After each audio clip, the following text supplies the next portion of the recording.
আজ যদি তোমার চিঠি না পেলাম হায়, নাকি ভেবে নেব ডাকপিয়নের অসুখ হয়েছে। জনপ্রিয় ব্যান্ড দল ফিডব্যাক 1987 সালে এই গানটির মাধ্যমে ব্যাপক জনপ্রিয় হয়েছিল। তখন মানুষ সত্যি সত্যি ডাকপিয়নের অপেক্ষায় থাকতো। প্রিয়জনের লেখা চিঠির জন্য সবাই অপেক্ষা করতেন কোন সময়ে ডাকপিয়ন এসে চিঠিটি দিয়ে যাবে। কিন্তু আজ এই 2025 সালে এসে কেউ ডাকপিয়নের অপেক্ষায় থাকেন না। অপেক্ষায় থাকবেনই বা কেন? কারণ ডাকপিয়ন তো সত্যি সত্যি এখন আর আসে না।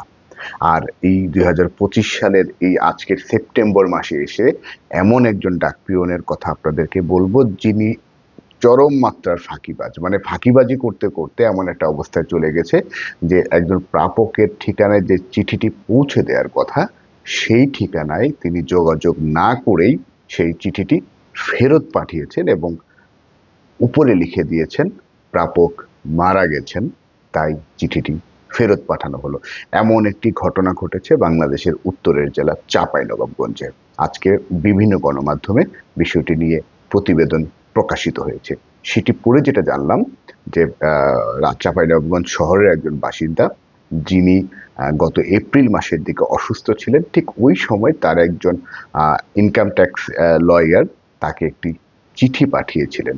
সেই চিঠিটি তার কাছে পৌঁছায়নি, কিন্তু ওই সময় প্রাপক অসুস্থতাজনিত কারণে হাসপাতালে ভর্তি ছিলেন। কিন্তু ওই যে চিঠি, তার উপরে প্রাপকের নাম এবং মোবাইল নম্বর দুটিই কিন্তু দেওয়া ছিল, কিন্তু ওই মোবাইল নম্বরেও ডাকপিয়ন কোনো ফোন দেননি, যোগাযোগ করেননি।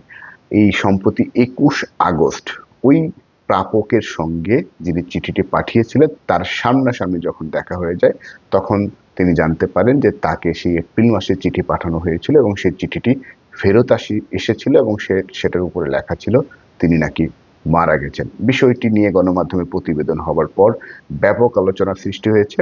গণমাধ্যমের প্রতিবেদন অনুযায়ী যেটা জানতে পারলাম যে ডাকপিয়ন সম্ভবত ফেসবুকের থ্রুতে নাকি জানতে পেরেছিলেন তিনি মারা গেছেন, এই জন্য তার কাছে চিঠিটি পৌঁছতেই পাঠাননি বা নিয়ে যাননি।